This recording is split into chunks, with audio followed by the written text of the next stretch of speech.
While I am a physician, the information presented in this podcast is for educational purposes only and should not be considered medical advice.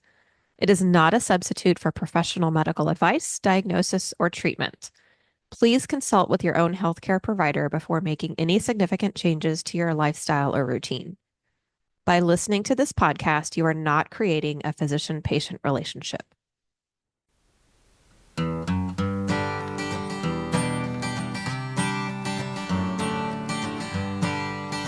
Welcome to the Purposeful MD Podcast.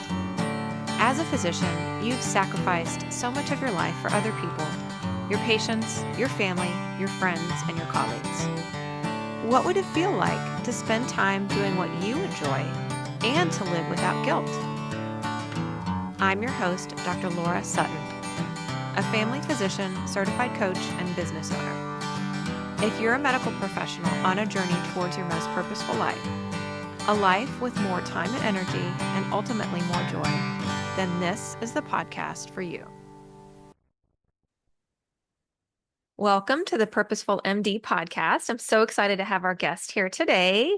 Dr. Nneka Unochukwu is the founder of EntreMD, a company on a mission to help 100,000 physicians build profitable 7 and 7+ figure businesses, so they have the freedom to live life and practice medicine on their terms. She does this through the EntreMD Business School, the only school of its kind for physician entrepreneurs, the EntreMD Podcast, a top 1% podcast, and her best-selling books. Dr. Una, as she is fondly called, has also been featured in Forbes, and her company was on the Inc. 5,000 list of fastest growing privately held companies in America 2 years running. She's a board certified pediatrician and resides outside Atlanta with her husband and 4 children. Thank you so much, Dr. Una, for being here. Thank you so much for having me. I've been looking forward to this. Yeah, me too. Me too. So I know a little bit about your story, but for our listeners, tell us how you got started with your business and how it brought you to where you are today. Yeah, so my first business was my private practice. At that point, I think I was an accidental entrepreneur. I was working a job. I had worked for about 9 months, and then I told my boss comes in with a 5-year contract. He says, here's a 5-year contract. I love working with you. And at that time, I joke about it. I'd been married for 3 years, and I'd just finished a 3-year residency. So my idea of eternity was 3 years. And so I was like, 5 years, golly, but I was going to move anyway. So I told him, I'm not going to stay. We're needing to move. So I'm going to need to look for another job anyway. And so he said, well, you should consider starting a practice. And I'm like, that was the most ridiculous thing I had ever heard. I said, what do you mean start a practice? Like, nobody starts a practice 9 months out of residency. And in case you missed this ginormous bump here, I'm pregnant. Like, who says that? You know? And he said, yeah, I mean, like you're doing the things you would need to do in a private practice here anyway. You have questions, I'll help you. In the beginning, the baby will need you a lot. The practice will not need you as much. And as the baby gets older, the baby will need you less. The practice will need you more. It's like perfect timing. And I like to say that ignorance is bliss because I believed him. And I was like, yeah, just hang the shingle and, I'm already doing everything I would need to do. This is amazing. And so, it took a few months, but I, finished out that job, had the baby, while I was on maternity leave. I even have pictures, I'm holding my son, and then I'm kind of looking at like pediatric private practices, looking at what, people like, what people don't like, looking at the reviews, the services they offer and all of that. And started looking at, buildings to rent to start this practice. So I started the practice. And my philosophy was hang the shingle and they will come. And to my other shock and terror, I hung the shingle and they didn't come. They didn't come. Apparently, there are other things I needed to do. And I didn't actually know what they were. I just knew that I was stuck. Like, here I am with this lease, I have all these contracts, utilities, all this stuff. I just can't back out. And I have this business, and apparently I need to do more than see the patient, and I don't want to. Okay. I was a socially awkward, super shy, introverted introvert. I'm like, I don't want to do whatever this is going to require. And so I did that for a little bit. And I remember reading a book by Brian Tracy, and he said that all business skills are learnable. I was like, wait, that was the most liberating thing I'd ever heard. It's like, all business skills are learnable. So the people who are running really successful businesses are not better than me. They just know things I don't know. And I said, and I'm a physician. I may not know everything, but I know how to learn. Now that I know how to learn. And so I started looking at problems in business as learning projects. Like there's just something I don't know that's creating this. So I started learning to market, to sell, to build company culture, to hire, to de-hire or fire. And the practice really started working. It was a beautiful thing to see. I read about building a business as a business asset so it can work without you and all of those things. Hired a dog who worked once a week, every Friday. And so I had a long weekend every week. It was like phenomenal, so that was my first business, was a total accident. And then, a few years into private practice, everything was good. I had a long weekend every weekend. The practice was really profitable. I had my family with me, like everything was good.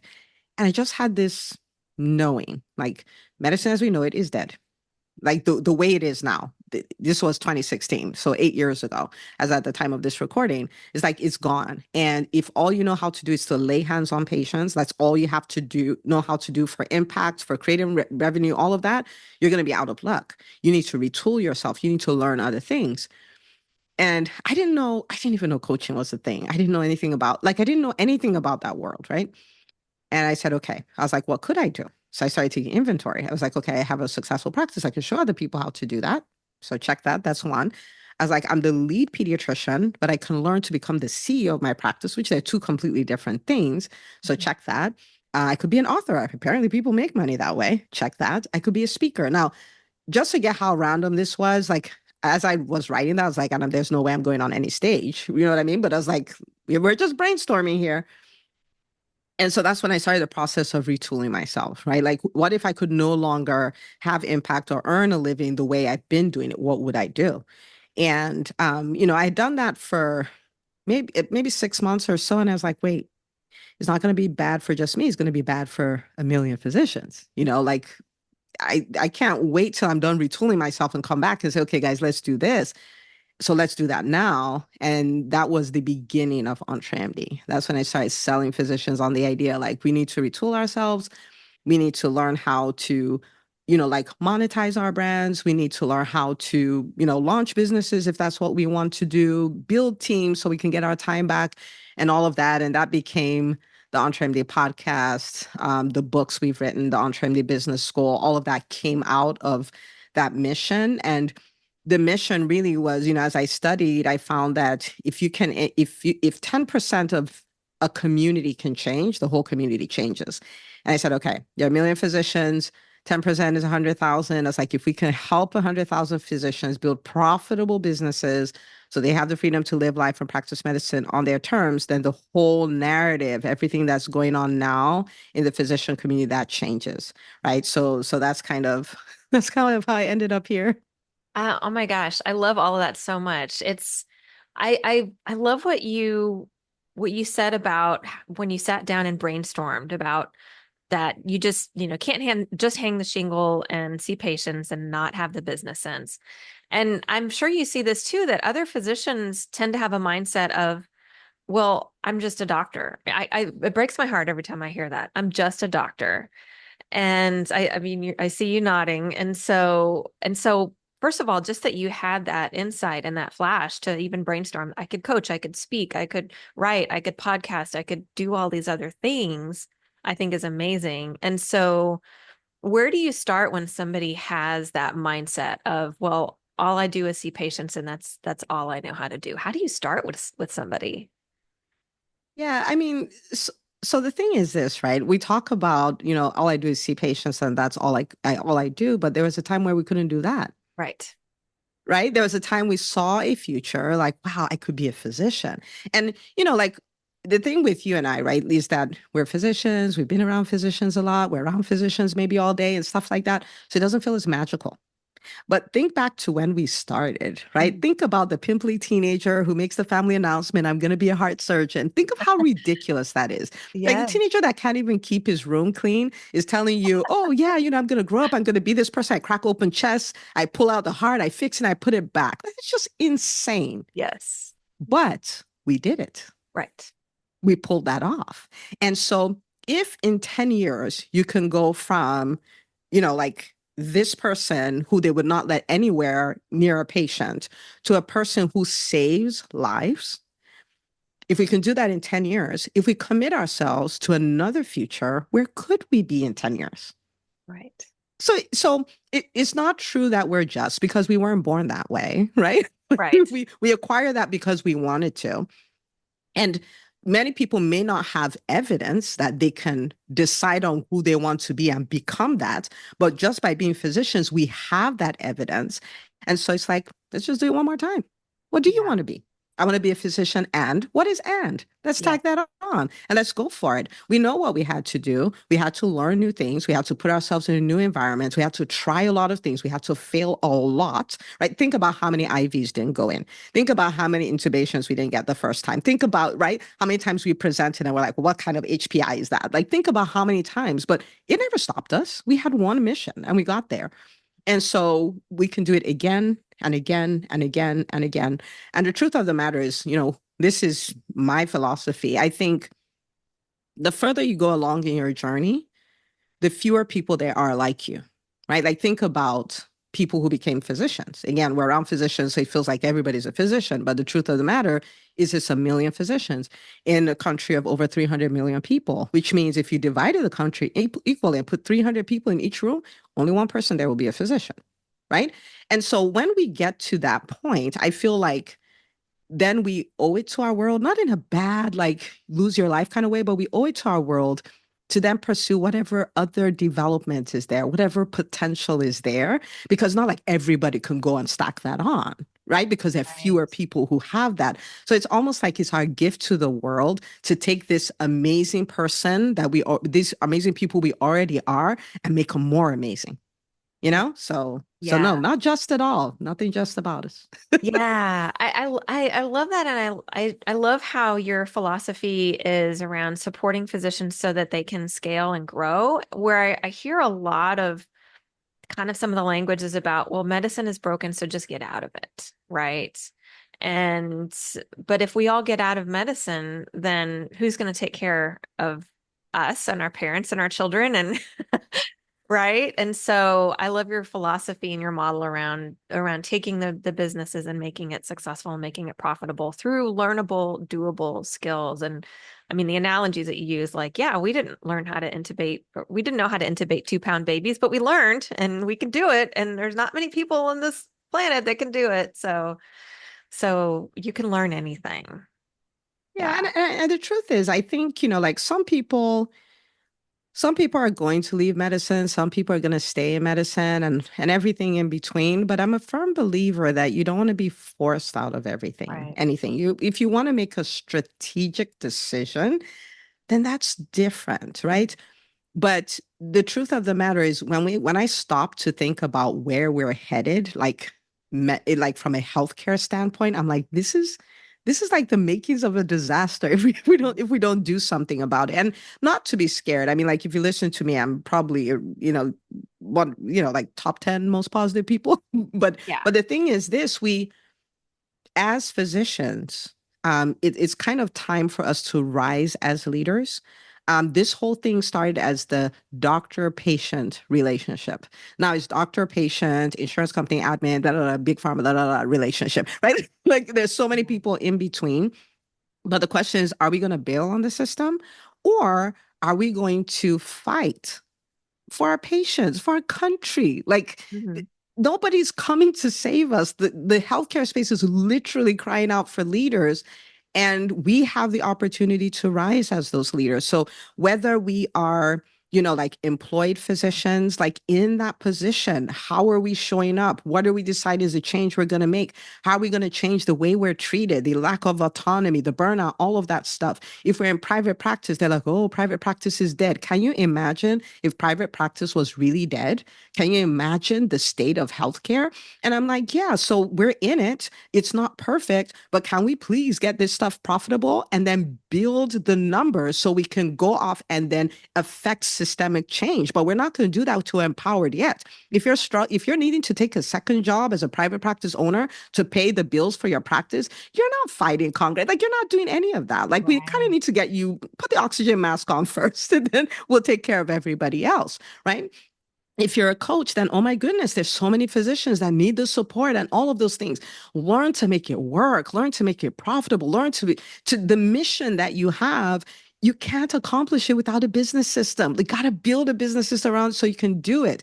And so, any way you look at it, for physicians, we're all being called. It's a call, it's an opportunity to rise, like to become the leaders that the healthcare space, the physician community needs, because we need that. And if we don't rise, it's gonna be so ugly. Yeah. Like so ugly. Yeah. Yeah. Yeah, I love what you say about even talking about money, which is something that as physicians we're not used to talking about. We don't we have this kind of we have blinders on because we don't always ask patients for money. At least the world that I came from was at a very large healthcare system employed model. And so we have this notion that if we're asking people for money, then we're not doing a service to them. And your message is the opposite is we have to make the money so that we can continue to serve. And the patients actually want us to to sell to them and not in a way that is against our values or unethical or anything like that. But I love your example that you share about the ophthalmologist who wasn't doing surgeries. Do you mind sharing that story? Because I've heard you tell that story a couple times, and I think it's so brilliant. It's so fun. It's so fun. So it's a doctor in the EntreMD Business School. This was a few years ago, and she's an ophthalmologist. Had been in private practice for I want to say 7 years before she joined the school, and was not really in tune with the business side of things, right? Like she was taking care of the patients, doing all those things that we do as doctors. And so it's funny that when she comes in and she says, that her patients come to her, the ophthalmologist, because she did a lot of the medical side of things and a little of the surgeries. And she would say, her patients will come to her and say, oh, I was, like, I think I have cataracts and all of these things. Can you refer me to a surgeon, an eye surgeon, so I could get my cataract removed? And I'm like, oh my goodness, woman, like, your patients have no idea what you do. You Right. got to market to them. You got to sell them. You got to tell them, because that's the person who actually stopped to tell you, I want a referral. Think about, for every one person who tells you that, there are probably 20 or 30 that didn't say anything. They just Googled eye surgeon and went to get their stuff taken care of. Right. And they come to you for the medical stuff. You're the woman for the job. You're a great surgeon. You care for your patients. Like, what in the world? Now, and that's on one side. And then on the other side, from a financial perspective, you're doing all the quote unquote low ticket stuff.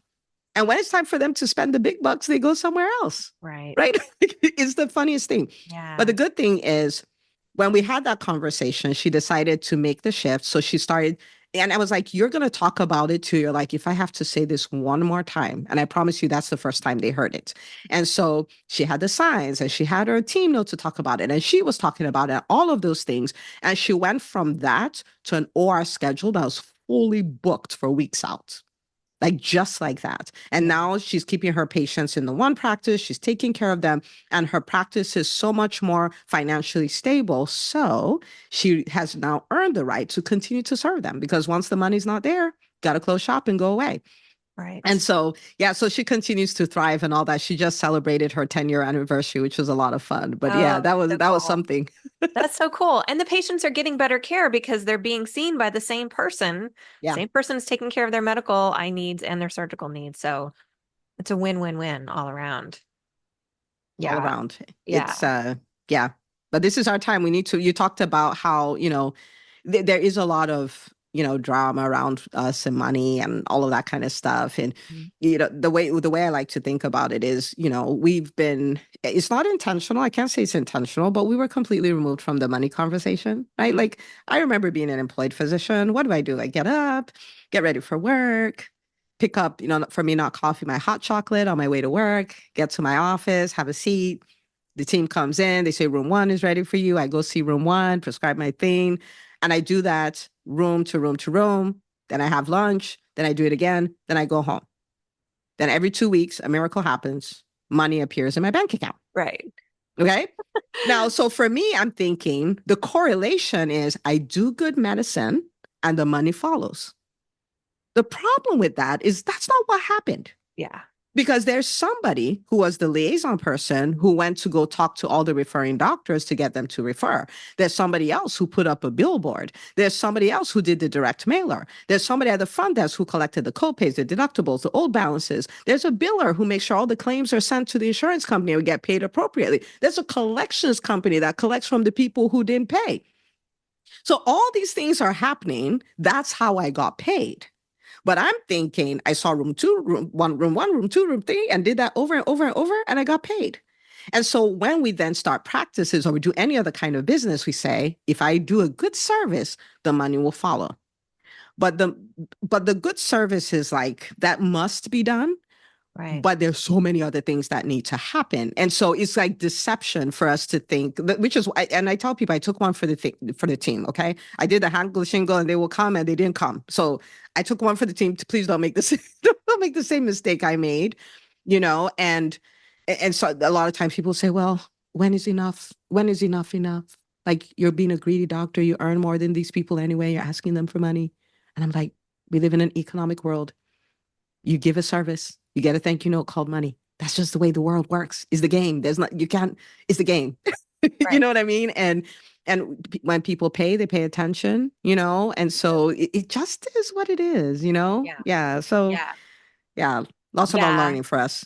Oh, totally. I hear that as a coach all the time is this a scam and is this really worth it? And well, yeah, if this is going to change your life, then absolutely it's worth it. And yeah, so I the same in my world as well. Um yeah, you said you took one for the team and I think it definitely helped to shape you and helped create your business and the amount of just how much you're able to serve your fellow physicians is just phenomenal and I love it and I love your spirit and your heart to serve. And I also love how you shape your conversations around which physicians do you serve? And it's not just private practice owners and entrepreneurs, but you use a term that I had never heard before till I heard you say it was entrepreneur. So tell us a little bit about what that means, what that word means. Yeah, and to give the overarching thing, I think physicians are some of the most amazing human beings, and that's because it takes a lot for someone to say, I want to help people. And I'm willing to quote unquote give up at least a decade of my life and take $250,000 in school loans to do that, to earn the right to do that. It takes a special human to do that. And so it also lets me know that like beyond the art of putting hands on patients, there's so much locked up on the inside of us. And I'm like, if you can learn business principles, then you get the freedom to do any of those things you want because you know how to monetize them. So you can literally do medicine the way you want it, do life the way you want it, and all of that. And so I'm always thinking about how does this apply to everybody? So like you alluded to, we work with doctors who want to start private practices, people who are, coaches, people who are speakers, who host events, who have products. We have an artist in the school who is Mhm. killing it, but she does art. And then for the employed physician, right? Because they're not everybody's going to go out and start what is considered a traditional business. And we don't teach people to do what other people are doing. We teach people to do what it is they truly want to do, Mhm. right? Because in high school, we had to do certain things in a certain way to get into pre-med and do things in a certain way to get to med school and do things a certain way to get into a great residency program and all of this. Now, you get to do whatever you want. Mhm. Like when I say whatever you want, what I mean is what you truly want, right? You get to do that. And so the entrepreneur is a physician who is employed but understands that they own a company and their company is like that person's company is Dr. Them Incorporated. So my company would be Dr. Me Incorporated. So when I show up to work, I don't show up as an employee. I show up as a business owner who is giving 8 hours of time to this other organization. And so what that means is I still think in business terms. How can I be more efficient? How can my productivity be better? How can I be rewarded for my productivity, right? Understanding how to have bottom line conversations with the decision makers. So for instance, we have a really brilliant entrepreneur in the EntreMD Business School, and she talks with them to negotiate, like, I would like a scribe. And if you give me a scribe, I can see X more number of patients, and this is what it will do to the bottom line. So at the end of the day, I win, you win, the scribe wins, the organization wins. Done. She's like, okay, I think in this organization with the level of burnout and all this stuff amongst the doctors and the nurse practitioners and the PAs that we need coaching. She negotiated for coaching for her entire organization and they Amazing. paid for it. Right. Wow. And then she goes on to say, I can increase my productivity here and here and here. And so I want to take 12 weeks off this year. And she showed them how it will be advantageous for them to give her 12 weeks off. So as an employed physician, she made the most she had ever made in a year. She took 12 weeks off. She got a scribe. Now, the scribe was, in a previous year, and the coaching was in a previous year. And she's been in business school for years, and she's there as an entrepreneur running things because she understands I work for me. She understands how to speak the business speak. She understands that you don't walk up to your organization and say, I want to be paid what I'm worth. Like that's not a business conversation. Right. You show them the numbers. You show them like you can have that conversation as an employed physician, right? And that's not the only way. For some people, they want to work their job, but they want to build a brand. They want to build have a podcast. They want to get this message out there and all that. Like, which is wonderful. Just got to learn how to monetize it, right? Mhm. So you can continue to do it. You can do it on a bigger scale. And so if you wanted to work 3 days a week and work 2 days a week on your brand, you can because it brings in revenue, right? And so there's a gazillion ways to do it, but it's just that thinking. I work for me incorporated. This is the company I work for. This is a company I own, and then treat it that way. So can you imagine if entrepreneurs were showing up profitably, private practice owners were building profitable practices, coaches were killing it, speakers were dominating the market. They're like, oh, we'll pay you 1,000 for this, but their speakers making 20,000 a talk. Mhm. Like, what if, right? Like the physician world, we embrace that and everything in between. Can you imagine how different the physician community will be?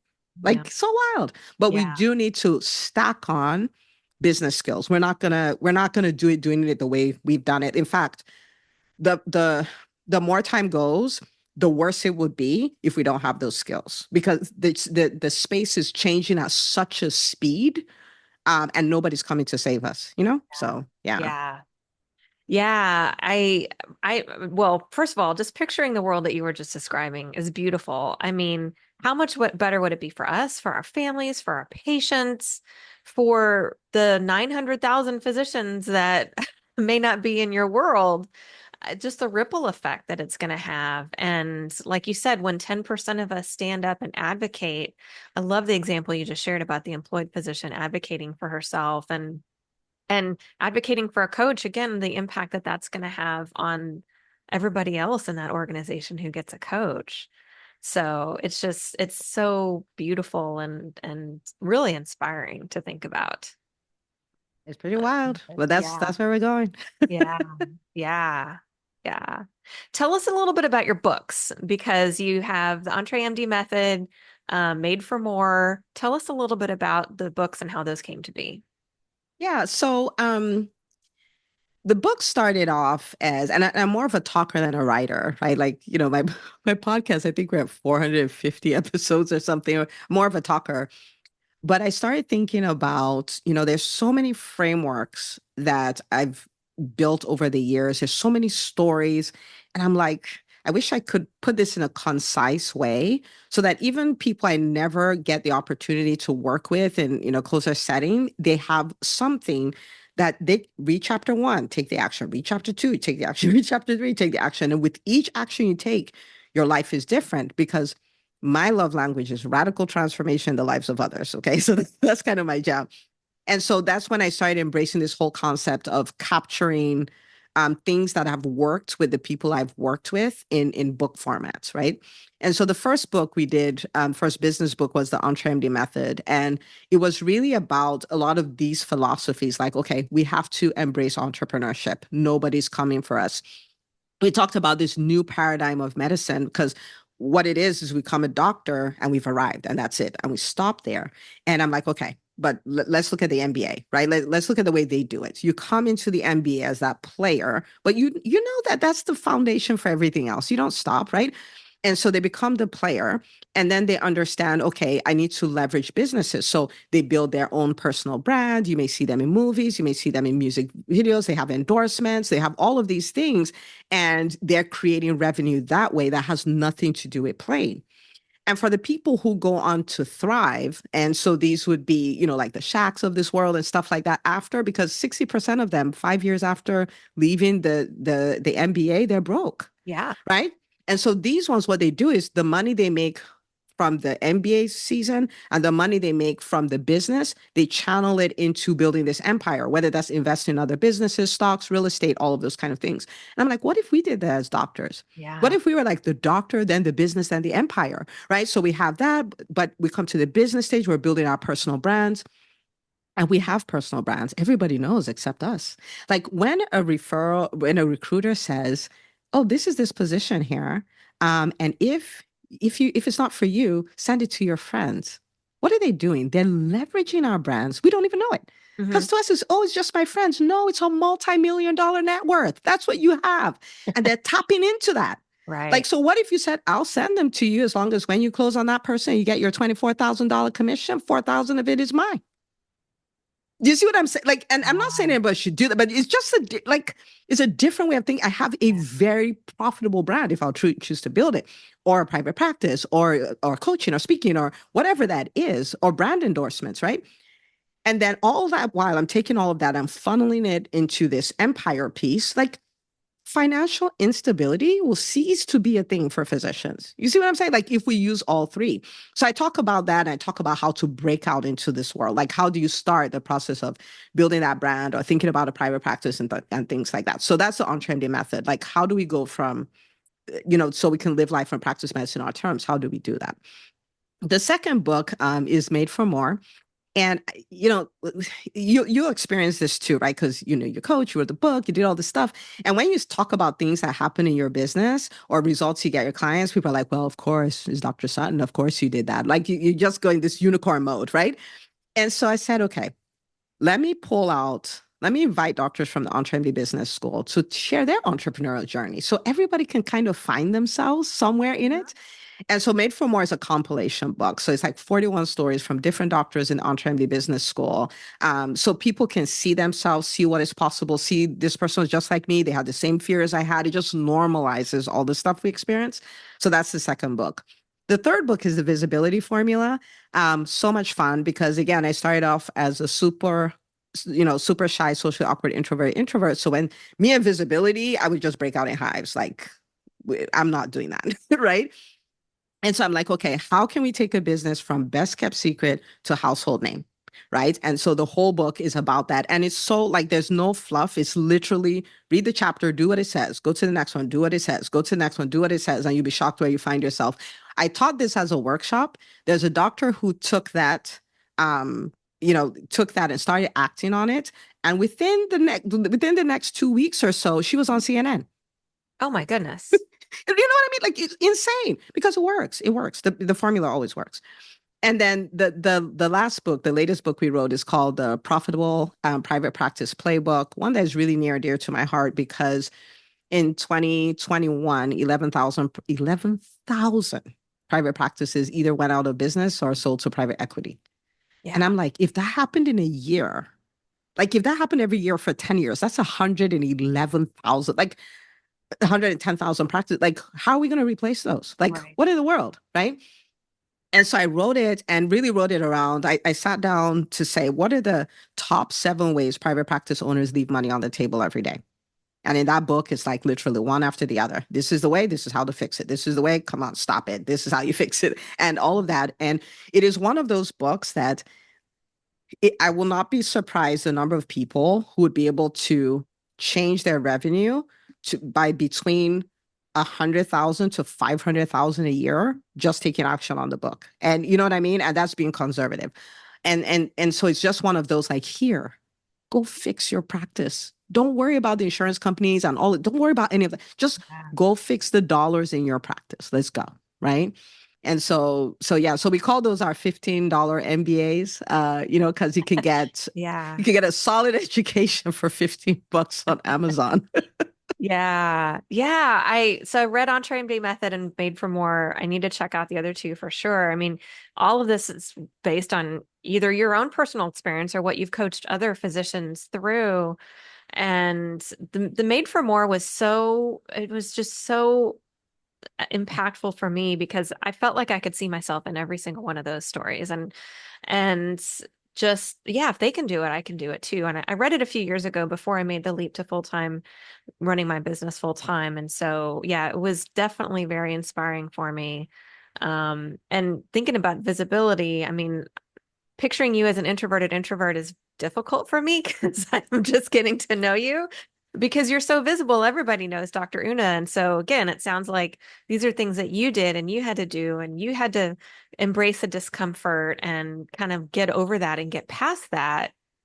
And something that I hear in your message a lot as well as again, kind of sticking on the private practice theme is, yeah, there nobody's coming. The insurance uh, programs and a lot of the administration, there's a lot of challenges there, but don't become a victim to it, right? Let's mobilize our resources, and in order to do that, we have to have enough money and enough power and enough strength, and so we can kind of step up and take back our power. And even despite the challenges that we face as a physician community, there are a lot of things that we can do. So don't stay stuck, for sure. Yeah, I like your way of putting it, but absolutely. Yeah. Absolutely. And my dream, if I can tell you, is my dream is we will get to that point where we're a collective, right? Like private practice Yes. owners, and we can come and then we can make demands. Like this is what we want. We can come together and say these five insurances as a collective, we're dropping that and they should be sweating. But the thing is, there's no way to get there Right. until we're empowered. Right. There's no way to get there till we fix the money thing. And so, so I'm just like, okay, I have to go through here to get there, you know? Yeah. And every time I see a private practice owner who's crushing it, I'm just like, yes, we're one person closer, you know? Yeah. Yeah. Oh, that's so awesome. I love it. I love it. It's so wonderful to have you. Is there anything else that you wanted to talk about or anything else I should have asked you?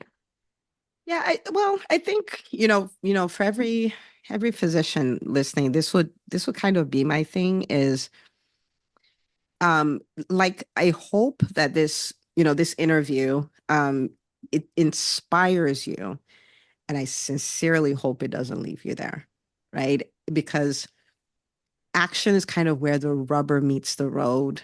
Like whatever that next step is for you, take it. Sometimes people ask me what my superpower is. I don't think of myself as someone who has like superpowers, but I think of myself as someone who's not afraid of taking the small steps. So I'm always moving forward. It may not be as big as somebody else's big step, and I don't worry about their big steps because I can't do whatever it is they're doing. But this thing in front of me, I'm going to do that. Yeah. And literally, that is what has brought me from where I was to where I am now. It's like, let's do that. Oh, okay, let's do that. And so for you, it could be maybe this is your first time on Dr. Sutton's podcast. You should subscribe to it, right? Subscribe to the EntreMD podcast and kind of start binging on this stuff to reframe how you think, right? For some, I may be like, wait, books? Like maybe your next stop is to Amazon and you're reading and your commitment is I will learn to do. I'm not learning to learn. I'm gonna read and then I'm gonna take the next step. I'm gonna read and then I'm gonna take the next step. Um, for some of you, it could be something else, but the important thing is if at every point in time you will take a scary step, you'll be shocked where you find yourself. Mhm. Just take a scary step forward, not comfort zone, like something that's you talked about discomfort, Dr. Sutton, right? Like Yeah. something that's, this is what I should be doing next. It's uncomfortable, but whew, big gulp, let's go, right? Like big Yeah. gulp, let's go. And if you can live in discomfort, and it's not a painful discomfort, it's like growing pains, right?